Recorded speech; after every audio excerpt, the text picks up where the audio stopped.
Hello అందరికీ, అందరు ఎలా ఉన్నారు? బాగున్నారా? ఈరోజు నేను దొండకాయ రైస్ ఎలా చేసుకుంటానో చూపించబోతున్నానండి. మేము ఎక్కువగా చేసుకునే దొండకాయ రైస్ మేము ఆఫీస్కి బాక్స్కి లంచ్గా తీసుకెళ్తాను. అండ్ సాయంత్రం డిన్నర్లోకి ఇలాగనే ప్రిపేర్ చేసుకుంటానండి. దానికోసమని స్టవ్ వెలిగించుకొని పాన్ పెట్టుకొని 1/2 టేబుల్ స్పూన్ జీలకర్ర, 1/2 టేబుల్ స్పూన్ ఆవాలు వేసి బాగా ఫ్రై చేసుకోవాలి.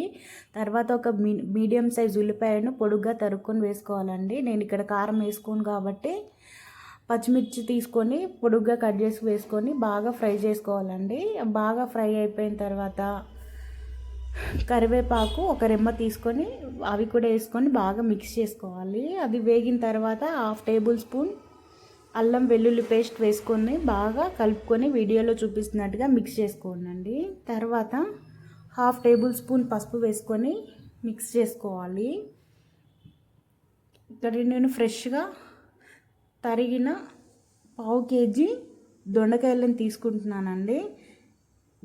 ఇలా పొడుగ్గా తరుక్కొని వేసుకోవాలి. మంట మీడియం ఫ్లేమ్లోనే ఉండేలాగా చూసుకోండి, ఎందుకంటే గిన్నె అడుగంటిపోతుంది హై ఫ్లేమ్లో పెట్టుకుంటే. ఇలా బాగా మిక్స్ చేసుకోవాలండి. లో ఫ్లేమ్లోనే మూత పెట్టి ఒక 2 నిమిషాలు ఫ్రై చేసుకుందాము. 2 నిమిషాల తర్వాత ఇలా అయింది, కొంచెం అడుగంటిందండి. ఇలా మళ్ళీ లో ఫ్లేమ్లో పెట్టుకొని ఒక 10 మినిట్స్ బాగా లో ఫ్లేమ్లో కలుపుతూ వేయించుకోవాలి. నాకు 10 మినిట్స్ తర్వాత ఇలా అయిందండి. బాగా కలుపుకొని మిక్స్ చేసుకొని మరో 2 నిమిషాలు మళ్ళీ మూత పెట్టుకుందాము. తర్వాత ఆల్మోస్ట్ నాకు మగ్గిపోయిందండి. ఇలా తిప్పుతూ కలుపుకోవాలండి, కింద అడుగంటుతుంది. కొంచెం మందంపాటి గిన్నెలు తీసుకుంటే బాగుంటుంది. తర్వాత రుచికి తగినంత ఉప్పు వేసుకోవాలండి. ఇక్కడ నేను కారం వేయట్లేదండి, పచ్చిమిర్చియే తీసుకున్నాను. కావాలంటే కారం కూడా వాడుకోవచ్చు. మళ్ళీ 2 నిమిషాలు మూత పెట్టుకుందామండి. ఉప్పులో నుంచి వాటర్ బయటికి రిలీజ్ అయ్యి బాగా ఫ్రై అవుతుంది.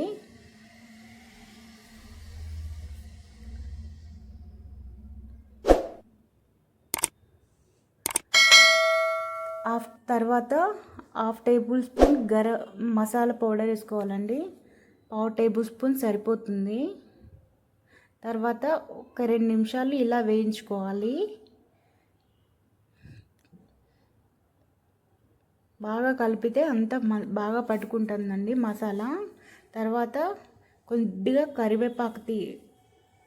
కొద్దిగా కొత్తిమీర తీసుకొని బాగా కలుపుకోవాలి. తర్వాత మనము ఉడికించుకొని పక్కకు పెట్టుకున్న రైస్ వేసుకోవాలి. మీకు ఎంత అయితే అవసరమో అంత వేసుకుంటే సరిపోతుంది.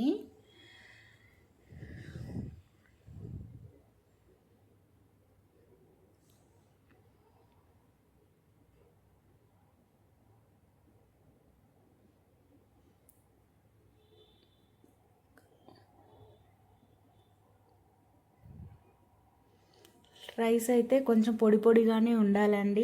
మనం అన్నం వండుకున్నట్లుగా ఉంటే మెత్తగా అవుతుంది. కలుపుకుంటే అది ఇంకా బాగా మెత్తగా అవుతుంది. కొంచెం పొడి పొడిగానే తీసుకోవాలి. ఇక్కడ మేము లంచ్లోకి డిన్నర్లోకే కాబట్టి మనం రోజు వండుకునే రైస్నే తీసుకుంటున్నానండి. కావాలంటే మీరు బాస్మతి రైస్తో కూడా చేసుకోవచ్చు. ఇలా బాగా పర్ఫెక్ట్గా కలుపుకోవాలండి. తర్వాత కొంచెం కొత్తిమీరతో చల్లుకుంటే అంతే, సింపుల్గా టేస్టీగా మనకి దొండకాయ రైస్ అయితే రెడీ అయిపోయిందండి. మీకు కూడా నచ్చితే మీరు కూడా ట్రై చేసి ఎలా వచ్చిందో నా కమెంట్ బాక్స్లో తెలియజేయండి. ఇలాంటి మంచి రెసిపీస్ కోసం మన ఛానల్ని ఫాలో అవ్వండి. లైక్ చేయండి, షేర్ చేయండి, సబ్స్క్రైబ్ చేసి నాకు సపోర్ట్ చేయండి. Thank you for watching. Bye.